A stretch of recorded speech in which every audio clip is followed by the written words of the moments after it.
ఇర్మియా గ్రంథం 51వ అధ్యాయం. యెహోవా ఇలాగ సెలవిచ్చున్నాడు, ఇదిగో నేను బబులోను మీదికిని దానిలో కాపురము చేసి నాకు విరోధముగా లేచిన వారి మీదికిని ప్రచండమైన వాయువును రప్పించెదను. అన్యదేశస్థులను బబులోనునకు పంపుచున్నాను. వారు ఆ దేశమును తూర్పార పట్టి దాన్ని వట్టిదిగా చేయుదురు. ఆపద్దినమున వారు నలుదిక్కుల నుండి దాని మీదికి వచ్చెదరు.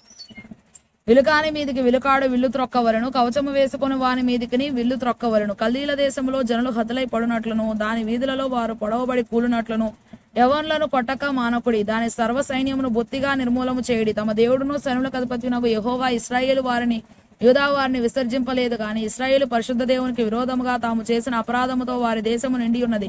మీరు దాని దోషములలో పడి నశింపకుండానట్లు బబులోనులో నుండి పారిపోవుడి. మీ ప్రాణములు రక్షించుకొనుడి. ఇది యెహోవాకు ప్రతీకార కాలము. అది చేసిన క్రియలను బట్టి ఆయన దానికి ప్రతీకారము చేయుచున్నాడు. బబులోను యెహోవా చేతిలో సర్వభూమికి మత్తు కలిగించి బంగారు పాత్ర అయి ఉండెను. బబులోను యెహోవా చేతిలో సర్వభూమికి మత్తు కలిగించి బంగారు పాత్ర అయి ఉండెను. దాని చేతి మద్యమును అన్యజనులు త్రాగి మత్తిల్లి ఉన్నారు. బబులోను నిమిషమాత్రములోనే కూలి తుత్తునీయలాయెను. దానిని చూచి అంగలాచుడి, అది స్వస్థత నొందునేమో, దాని నొప్పి కొరకు గుగ్గిలము తీసుకొని రండి. మనము బబులోనును స్వస్థపరచ గోరితిమి, అయితే అది స్వస్థత నొందలేదు. దాన్ని విడిచిపెట్టుడి, మన దేశములకు వెళ్ళుదము రండి. దాని శిక్ష ఆకాశమంత ఎత్తుగా సాగుచున్నది, అది మేఘములంత ఉన్నతముగా ఎక్కుచున్నది. యెహోవా మన న్యాయమును రుజువుపరచున్నాడు. రండి, సియోనులో మన దేవుడైన యెహోవా చేసిన పని మనము వివరించుదము. బాణములు చికిలి చేయుడి, కేడములు పట్టుకొనుడి. బబులోనును నశింపజేయుటకు యెహోవా ఆలోచించున్నాడు. మాదీయుల రాజుల మనసును దాని మీదికి రేపుచున్నాడు. అది యెహోవా చేయు ప్రతిదండన, తన మందిరమును గూర్చి ఆయన చేయు ప్రతిదండన. బబులోను ప్రాకారముల మీద పొట్టకై ధ్వజము నిలువబెట్టుడి. కావలి బలము చేయుడి, కావలి వారిని పెట్టుడి, మాటలను సిద్ధపరచుడి. బబులోను నివాసులను గూర్చి తాను సెలవిచ్చిన దానిని బట్టి యెహోవా తీర్మానము చేసిన పని తాను జరిగింపబోచున్నాడు. విస్తార జలముల యొద్ద నివసించుదానా, నిధుల సమృద్ధి గలదానా, నీ అంతము వచ్చినది, అన్యాయ లాభము నీకిక దొరకదు. గొంగళి పురుగులంత విస్తారముగా మనుషులతో నేను నిన్ను నింపినను, శత్రువులు నీ మీద కేకలు వేయుదురు. నా జీవము తోడని సైన్యులకు అధిపతియగు యెహోవా ప్రమాణము చేయుచున్నాడు. ఆయన తన బలము చేత భూమిని సృష్టించెను, తన జ్ఞానము చేత ప్రపంచమును స్థాపించెను, తన ప్రజ్ఞ చేత ఆకాశమును విశాలపరచును. ఆయన ఆజ్ఞయ్యగా జలరాశులు ఆకాశ మండలములో పుట్టును. భూమి అంత భాగములలో నుండి ఆయన ఆవిరి ఎక్కజేయును. వర్షము కలుగునట్లుగా ఆయన మెరుపులు పుట్టించును. తన ధనాగారములలో నుండి గాలిని రావించును. తెలివిలేక ప్రతి మనుషుడు పశుప్రాయుడు. పోతపోయు ప్రతివాడును తాను చేసిన విగ్రహమును బట్టి అవమానం పొందును.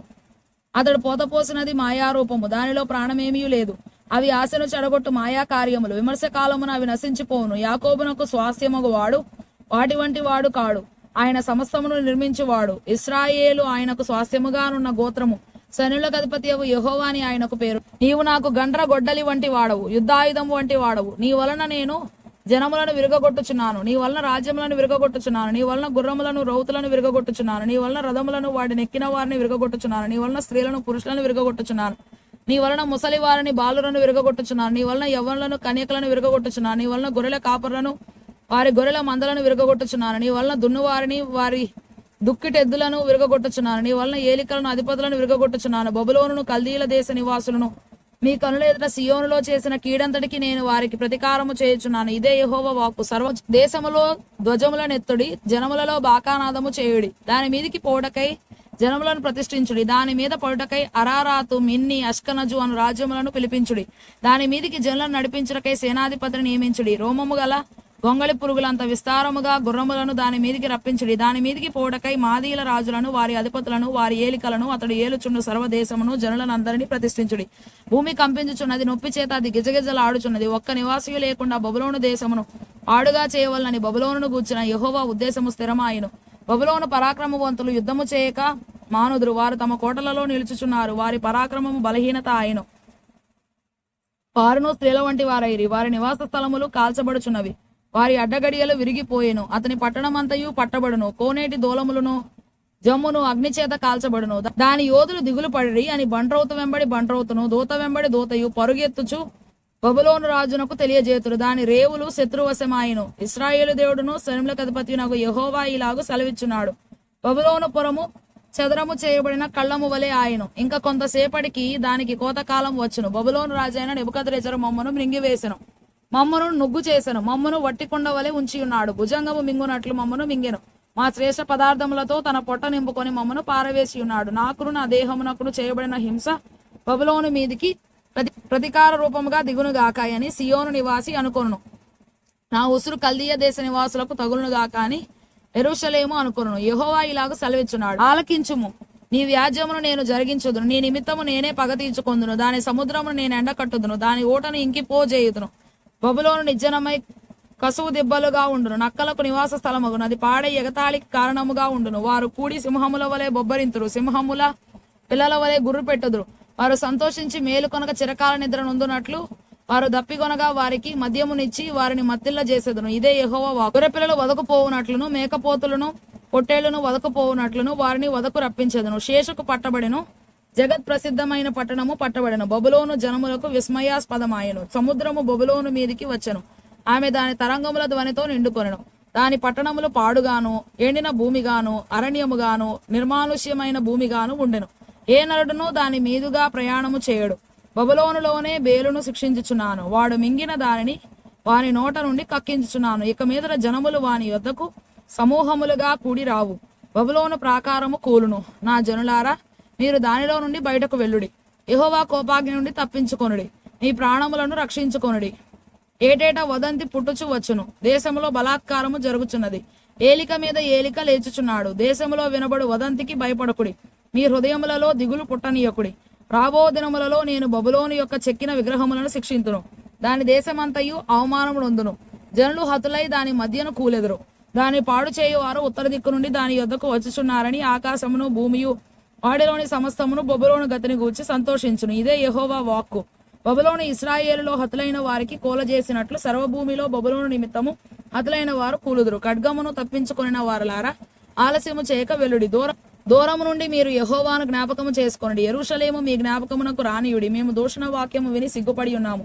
అన్యులు యెహోవా మందిర పరిశుద్ధ స్థలములలోనికి వచ్చి ఉన్నారు, మా ముఖములు తెల్లబోచున్నవి. ఇదే యెహోవా వాక్కు. రాబో దినములలో నేను బబులోను యొక్క విగ్రహములను శిక్షింతును, ఆమె దేశమందంతటను గాయపరచబడిన వారు మూల్గుదురు. బబులోను తన బలమైన ఉన్నత స్థలములను దుర్గములుగా చేసుకొని ఆకాశమునకు ఎక్కినను పాడు చేయువారు నా యొద్ద నుండి వచ్చి దాని మీద పడుదురు. ఇదే యెహోవా వాక్కు. ఆలకించి బబులోనులో నుండి రోదన ధ్వని వినబడుచున్నది, కల్దీల దేశములో మహానాశన ధ్వని వినబడుచున్నది. యెహోవా బబులోనును పాడు చేయుచున్నాడు, దాని మహాఘోషను అణచివేయుచున్నాడు. వారి తరంగములు ప్రవాహ జలముల వలె ఘోషించుచున్నవి, వారి ఆర్భాటము వినబడుచున్నది. బబులోను మీదికి పాడు చేయువాడు వచ్చుచున్నాడు, దాని బలాఢ్యులు పట్టబడి ఉన్నారు, వారి విండ్లు విరిగిపోయినవి. యెహోవా ప్రతీకారము చేయు దేవుడు గనక నిశ్చయముగా ఆయన క్రియకు ప్రతిక్రియ చేయును. దాని అధిపతులను, జ్ఞానులను, అధికారులను, సంస్థానాధిపతులను, బలాఢ్యులను మత్తిల్ల చేసేదను. వారు చిరకాల నిద్ర నుండి మేలు కొనకపోదురు. ఇదే రాజు వాక్కు. సైన్యములకు అధిపతియగు యెహోవా అని ఆయనకు పేరు. సైన్యములకు అధిపతియగు యెహోవా ఈ మాట సెలవిచ్చున్నాడు, విశాలమైన బబులోను ప్రాకారములు బొత్తిగా పడగొట్టబడను, దాని ఉన్నతమైన గుమ్మములు అగ్నిచేత కాల్చివేయబడను. జనములు వృధాగా ప్రయాసపడుచున్నారు, అగ్నిలో పడుటకై ప్రయాసపడుచున్నారు. ప్రజలు చూచి అలయుచున్నారు. సిద్కియా ఏలుబడి యందు 4వ సంవత్సరమున సెరాయా దండు భోజన సామగ్రికి అధికారి అయి ఉండి సిద్కియాతో కూడా బబులోనునకు వెళ్ళినప్పుడు నేరియా కుమారుడును మహసెయా మనువడునైన ఆ సెరాయాకు ఇర్మియా ఆజ్ఞాపించిన మాట. ఇర్మియా బబులోను మీదికి వచ్చు అపాయములన్నిటినీ అనగా బబులోను గూర్చి రాయబడిన ఈ మాటలన్నిటినీ గ్రంథంలో రాశాను. కాగా ఇర్మియా సెరాయాతో ఇట్లా, నీవు బబులోనునకు వచ్చినప్పుడు ఈ మాటలన్నిటినీ చదివి వినిపించవలను, ఇలాగున నీవు ప్రకటింపవలను, యెహోవా మనుషులైనను జంతువులైనను మరి ఏదైనను ఈ స్థలమందు నివసింపకపోవుదురనియు అది నిత్యము పాడుగా నుండుననియు దానిని గూర్చి నీవు సెలవిచ్చితివి. ఈ గ్రంథమును చదివి చాలించిన తరువాత నీవు దానికి రాయి కట్టి యూఫ్రటీసు నదిలో దాని వేసి, నేను దాని మీదికి రప్పింపబోచున్న అపాయముల చేత బబులోను మరల పైకి రాలేక అలాగే మునిగిపోవును, దాని జనులు అలసియుందురు అను మాటలు నీవు ప్రకటింపవలను. ఇర్మియా యొక్క మాటలు ఇంతటితో ముగిసెను.